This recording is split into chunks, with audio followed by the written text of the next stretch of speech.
How to set up MT4 or MT5 alerts on your phone.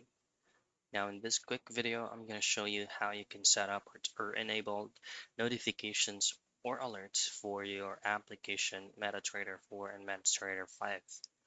Now the very first thing that you want to have to do is to make sure that you allow all permissions possible on your MetaTrader app. Tap and hold, go into the I logo so that you will be redirected into app info.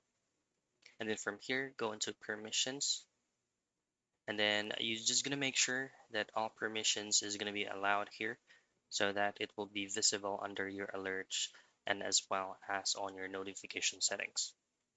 Access your phone settings and then use the magnifying glass to type in notifications and then choose on notifications once again.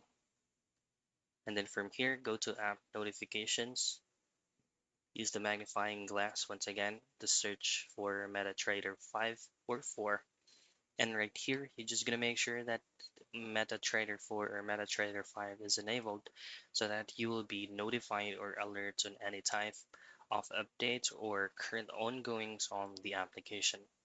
And that is how you set up MT4, MT5 alerts on the phone.